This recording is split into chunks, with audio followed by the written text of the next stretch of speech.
Alexander the Great, Julius Caesar, Genghis Khan, Napoleon Bonaparte. The end of the 4 great conquerors. Imagine a man who wept because conquering 2 million square miles was not enough for him, the glory hunter. Alexander the Great cared only for one thing: conquering the world. He threw his army into battle without fear for defeat, as if he was immortal, and why wouldn't he think that the man was on a victory spree? For 10 years his men were tired and wanted to return home so they could enjoy the luxuries they had won, but their king cared for no riches. He didn't even care much for ruling, only conquering. It was all going well for him until he hit a wall in India. Alexander lost many men while fighting Porus, his most challenging battle.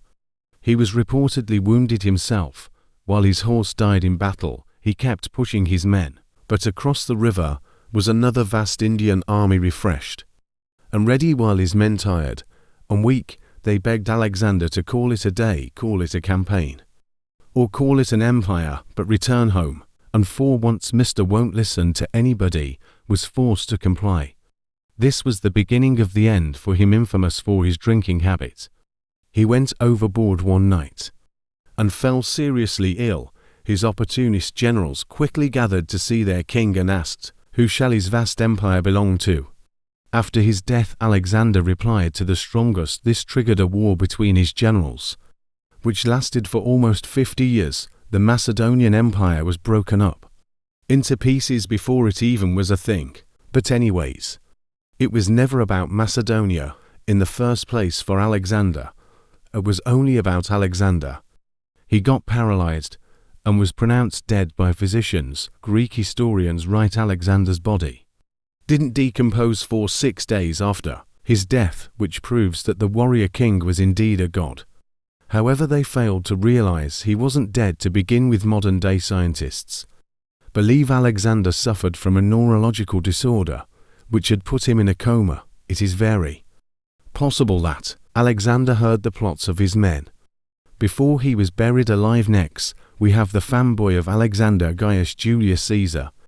While Alexander wept because he had no more worlds to conquer, Caesar is reported to have burst into tears.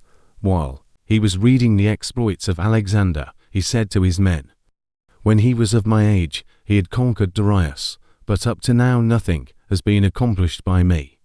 As his ideal was Alexander, he turned out just like himself, obsessed and narcissistic. Once he had gained significant power as a general and statesman, he undermined the Roman Republican system and declared himself dictator, perpetuo dictator in perpetuity. He wasn't shy about it either, as he is reported to have said, "If you must break the law, do it to seize power. In all other cases, observe it." Senators in Rome feared Caesar wanted to establish monarchy, which would completely erode away their authority. On March 15, 44 BC, a group of 60 senators assassinated Caesar at the meeting of the Senate collectively. The group stabbed him 23 times to show how much they all loved him. The last thing Caesar saw was his own adopted son, and trusted ally Marcus Brutus present among the assailants. This takes us to the medieval era.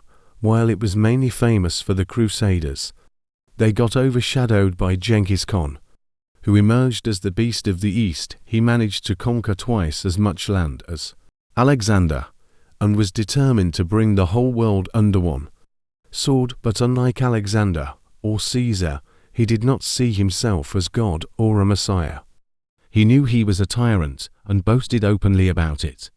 In these words, the greatest happiness is to scatter your enemy, to drive him before you, to see his cities reduced to ashes, to see those who love him shrouded in tears, and to gather into your bosom his wives and daughters. There are several accounts of his death. Rashid Uldin writes he fell victim to the bubonic plague, while Marco Polo, the famous Italian traveller, writes that he was shot on a horseback and succumbed to his wounds a few days later. Another report says he was castrated fatally by a princess of the Western Xia Empire, whom he had kept forcibly as a concubine. The reason why his death is not well documented, it as other conquerors, is because it was meant to be a secret. Before dying, Khan instructed his family and followers to keep his death a secret. As it occurred at the worst possible time, the Mongols were at the vital stage of their 20-year-long desired conquest of the Western Shia Empire. That conquest was more important for the dying Genghis Khan than his own grand funeral. Even his corpse brought death. Khan's followers slaughtered everyone on the route where his funeral procession was carried to keep it a secret. Fast forwarding 5 centuries, perhaps the greatest conqueror to live was Napoleon Bonaparte. The transition from swords and spears to artillery had taken place, and Napoleon was an undisputed genius in this art of war, although he became emperor in the name of defending revolutionary France. One can see his ambitions carried him far beyond. His personality was probably even more bizarre than the rest of the great conquerors. Caesar considered himself to be the only messiah to his people. Alexander thought himself to be a god. Genghis was a tyrant steppe overlord, while Napoleon considered himself an artist of war. He's reported to have said, "I love power, but it is as an artist that I love it." To him, the battlefield was a painting, and he was an artist drawing it.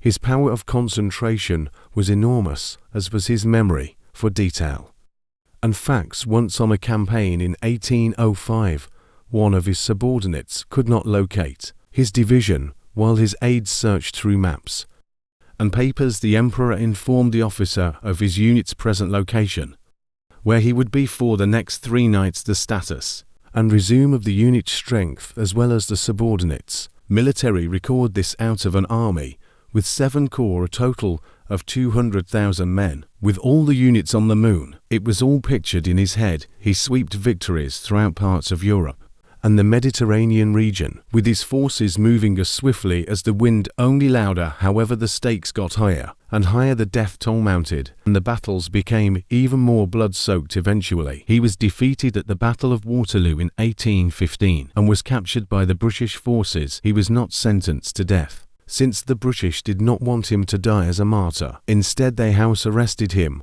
with a few of his followers in a rotten bungalow. He lived the rest of his life in constant denial of his circumstances.